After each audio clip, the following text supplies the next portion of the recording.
These notes are your introduction to wave motion. And the notes you see in front of you here on the screen are available in the assignment and also in topics. And you can handle these any way you want. You can print them out and write down by hand. You can take notes on a separate sheet of paper. You can put these up on a different screen and write on it, whatever you want. But what you want to have when we're finished is all of the blanks filled in, a copy of this with all of the blanks filled in. How you get there is up to you. And as I said, the notes are on wave motion. So to introduce that, I'll show you the demonstration that I would have done in person with a real spring.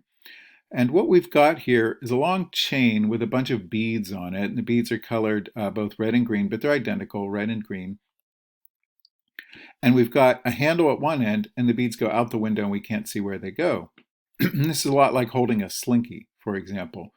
And what we can do with this is shake it like this, and you can see what happens. And now you can imagine, we have several points to make about this. We could send a signal this way. Imagine having someone standing outside the window and they're holding this chain here. When they feel it shake, they know that that means they're supposed to go buy groceries or something. Okay, we can send them a signal. We get hungry and we can go like this. All right, and they're standing out there and they feel it shake and they say, oh, okay, I have to go buy groceries. So we've just sent a signal. But has any matter actually traveled from here, where I am holding the wrench, to here, where our grocery buyer is standing? Think about that. The answer is no. Each individual bead goes up and down, but doesn't go left to right. Each individual bead goes up and down, and we can see that better by slowing it down, putting it in slow motion. You'll see each individual bead goes up and down, but no matter actually travels from me to the recipient here, to the receiver at the other end. And that's the hallmark of wave motion. You've got these oscillators linked together. And let me explain that word. The verb oscillate means to move back and forth. So each of these little beads moves up and down, back and forth like that. That's to oscillate. And so we call each one of these little beads an oscillator. So you've got these oscillators all linked together. They can move up and down, kind of like a brick on a spring, but they don't move side to side. They don't travel from left to right, and yet we're still able to send a signal. Now, next question, are they moving? And the answer is yes. They're not moving to the right, but they are moving up and down. So they are moving, they're just not moving left to right. So what kind of energy do they have if they're moving? The answer to that is kinetic energy. So we're able to send energy, we're able to grab this thing and send kinetic energy down this line here. And an engineer would say we're sending a signal down the line without any mass or matter actually traveling from me, the sender, to the receiver. So that brings us to our first note, basically the idea of wave motion. Wave motion occurs when energy, also known as signal, travels, but what does not travel from the wrench to the window? What did not travel from me to the receiver? The answer is matter. That's the idea of wave energy. We can send a signal, we can send energy from one place to another, but matter does not actually travel from one place to another. All right, read the next note. Wave energy is often transmitted by linked oscillators. The oscillators are the beads, the things that can go back and forth or up and down. And now we need to answer this question, the stuff the wave travels through. So let's go back to our picture here and let's set this up to oscillate like that. Get a nice wave shape. Then we'll pause it. And I'm going to write a word above it. Now, this stuff that carries the wave energy there's a general name for the stuff that can carry the wave energy. And that word is medium. The word medium in Latin means the thing in the middle. And the reason for this name is we have the sender over here, that's me, trying to send a signal or energy, and we have a receiver outside the window, and in between, in the middle, is this stuff that carries the wave energy, and that's called the medium, the Latin word for in the middle. All right, so let's fill in the blank in your notes. The stuff the wave travels through is called the medium, and that's a vocabulary word that I often put on tests.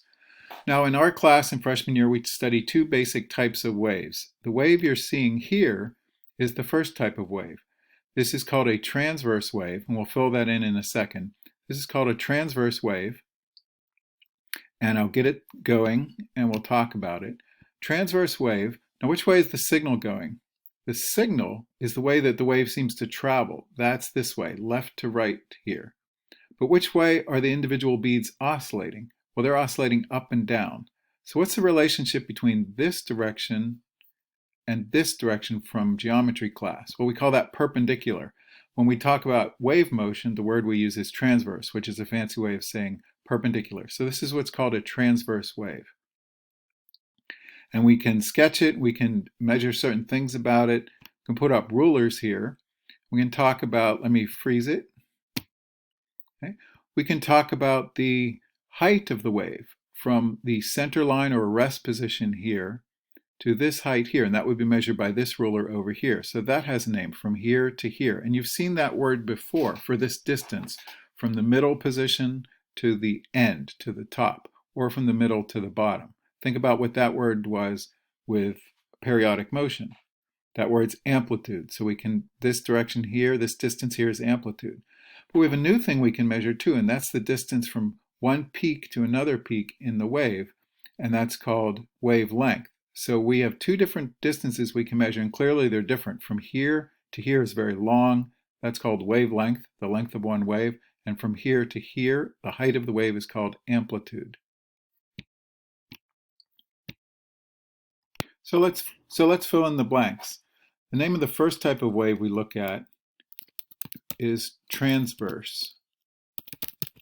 Transverse waves, that's the kind I just showed you in the FET animation, like shaking a rope or slinky. And in this, the oscillation is what to the signal? What geometric term? Perpendicular. The oscillation is perpendicular to the signal. In the example demonstration I gave, the oscillation is up and down, and I've added all this in. The oscillation is up and down, and the signal is right to left, perpendicular to each other. And all of this here that I've added is not in the original blank handout. What I want you to do is write this yourself so you learn it better by writing it. So here I've done a crude drawing of the wavelength, and I did this on purpose. I didn't put any extra time into it because I want you to be reassured that your drawing does not have to be perfect. So let's talk about this. First, let's name the parts. We have this level here, and that's the level that the rope would be at if we weren't shaking it. And so that's called the rest level.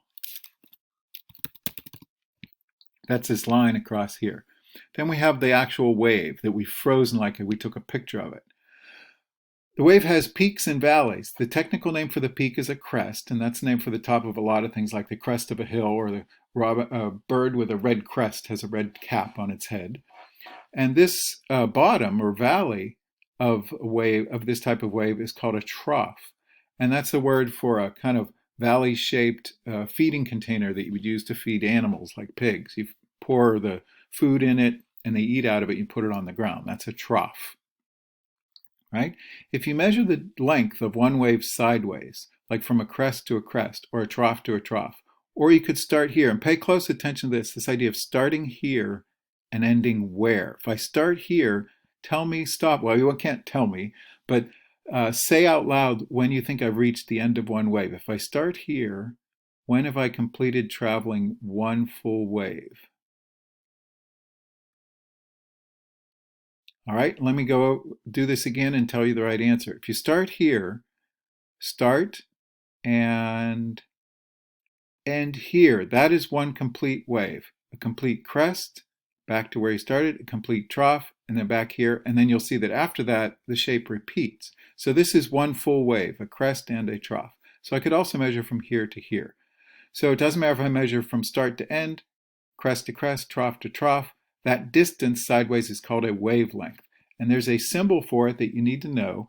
It's this weird shape here, kind of like a teepee with a stick coming out of the top, tilting to the left, and the name of that is lambda. That's a Greek letter L for length, chosen by scientists because it's an L.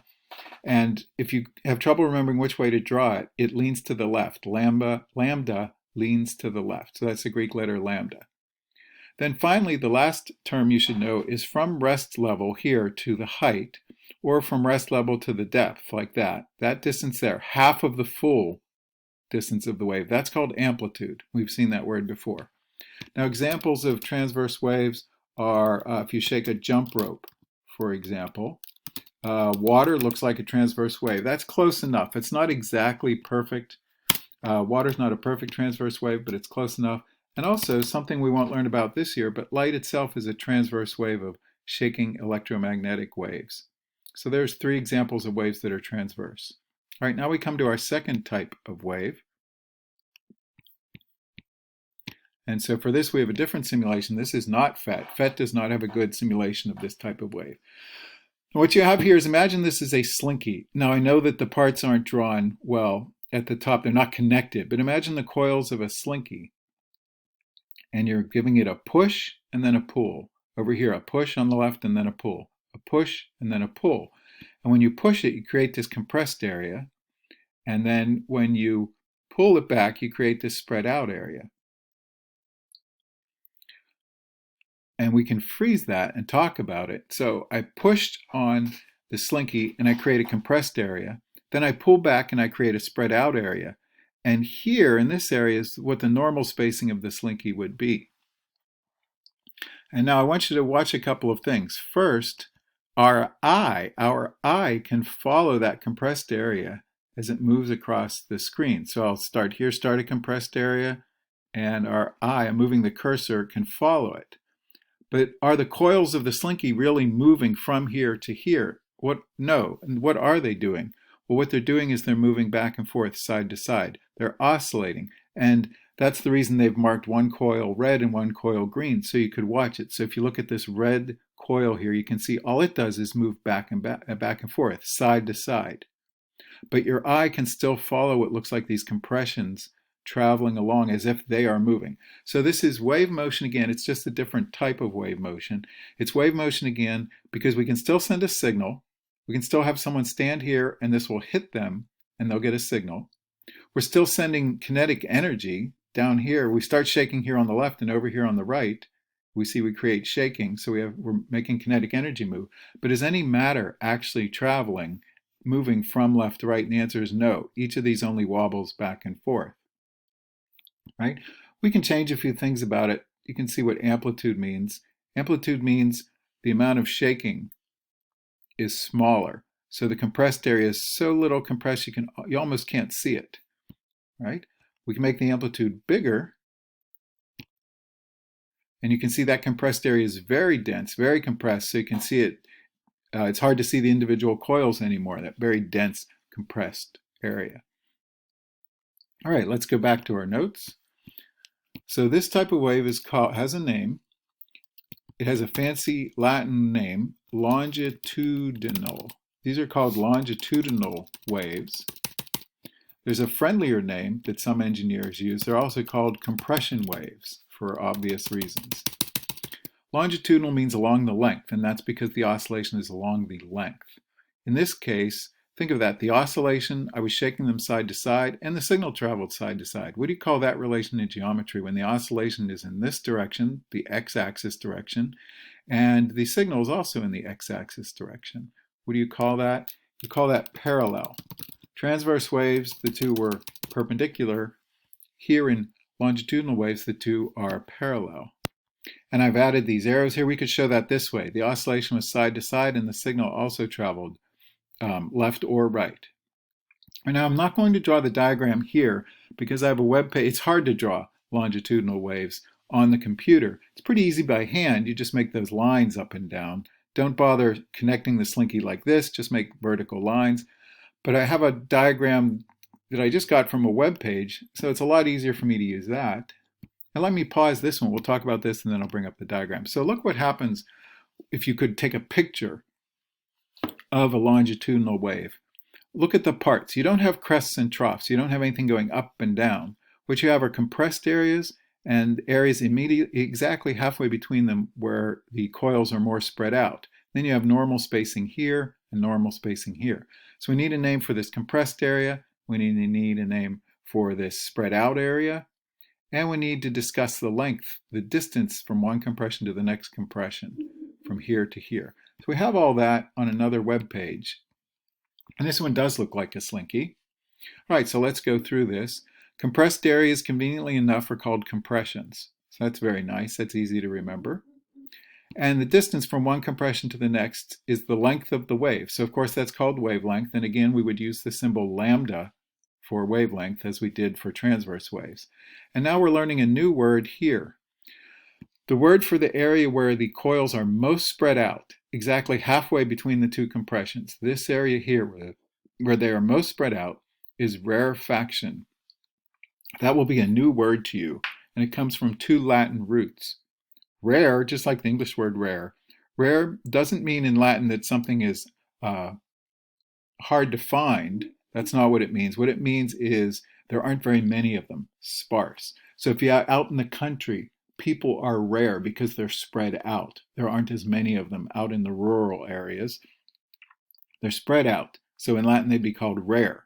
And you can see how that becomes the word rare in English. So here where it's spread out, that's rare in Latin, meaning spread out. And then faction means it has been done, has been made to be. So this is the area that's been made to be rare or spread out. You could also define wavelength from one rarefaction to one rarefaction. All right, let's go back to our notes. As I said, I'm not going to draw the diagram. What you should do is copy this diagram, just a simple version of it, and write down the words here in the notes. Now, I take this word rarefaction to help you learn an English word, rarefied, something that's been made thin. So if something's been made thin, rarefied air would mean what? And where would you find it? Well, rarefied air would mean thin air.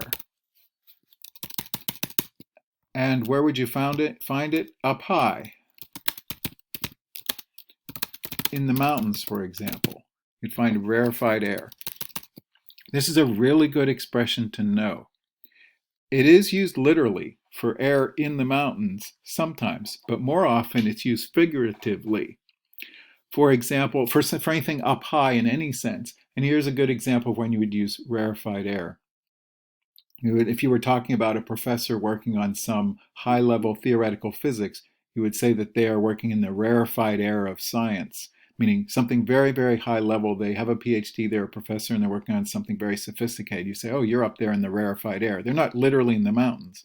They're figuratively working on something that's very high in some way, at a high level. Right, the most common example of a longitudinal wave is, and the most important one for you to know in science, is sound. Sound is a shaking back and forth of air molecules, just like we saw in the slinky. And then the other example of a longitudinal wave is that you could make one on a slinky. Right, and then finally, we're going to look at the frequency of waves, what it means to say a wave has a frequency. We'll go back to our original animation here, get it started. All right, so here's the way to think of wave frequency. Now think back to what frequency meant for a spring, a brick on a spring going up and down. What you would do is you would count cycles. Well, it's not quite clear what a cycle is here. It might be clear to you, but I'll explain it in case it isn't. So you would count cycles. So what we'll do is we'll look at this. Actually, let's put this in front of a green one. Okay, see that green bead? Just watch the green bead. You'll see it go up and down, up and down. So just the green bead, if you focus only on that, it actually looks like a brick on a spring. It has the same motion, that up and down motion. So think about whether you could count. If you stood here and held the timer right here, could you count? The answer is, of course, yes. You could count like start, 1, and so forth. And could you time? Yes, you have a timer, so you could time. So let's do that, and let's increase this, make this go a little faster.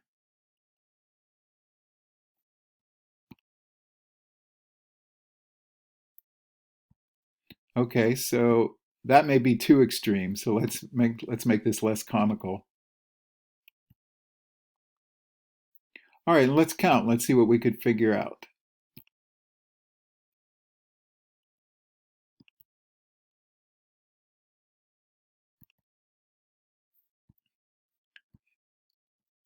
All right, so start 1, 2, 3, 4, 5, 6, 7, 8, 9, 10. Okay, so what I did was I counted how many times this green bead moved up and down, how many cycles it made, and I got about 14 cycles in 10 seconds. And so from that, you could figure out what? If you have the number of cycles and the total time, what could you figure out? You could figure out two things. What two things could you figure out? Well, you could figure out frequency and period. And for the period, I would get about 14 seconds divided by 10 cycles. So I would get 1.4, right, seconds per cycle, period of 1.4 seconds. And for frequency, I would get the reciprocal of that, which would be about zero point 0.7. So the frequency would be about 0.7 hertz. So that's how we can define the frequency of a wave. It may not be clear exactly how you would get that just looking at the wave like this, but if you think of planting yourself at one spot and counting every time this green bead comes to the top. And what do we call that when we have the green bead at the top, like right there? What do you call this part of the wave? Well, we just learned to call that a crest. So another way of thinking about this is that we're counting crests. We're planting ourselves at one point and we're counting every time a crest goes by us. Now watch it as a motion. Every time a crest goes by, we count. And you could do this if you were standing near water and counting water wave crests going by you. All right, so let's finish the notes. The diagram is just a picture of this. You could do this, you could freeze it, and you could draw a picture of a transverse wave and put a timer here or just a face or a person, anything, and mark that. I'm not going to redraw the picture here. The definition of frequency of a wave, imagine you're standing at that place and you're counting. Well, what are you counting? You're counting crests. So it's the number of crests that pass a point per second. So we're not talking cycles anymore, although it's really equivalent. You're thinking of standing there looking at a wave and you're watching the crests go by and you're counting how many crests pass you per second. Do you have to count crests? Could you count troughs? Of course you could. You don't have to count crests. You could count troughs. So we could also say, or the number of troughs that pass a point per second. Those are the wave notes. You want to have this all filled in some sense, because I don't think you want to come back and rewatch this whole screencast. Have this all filled in as you do the next homework assignment.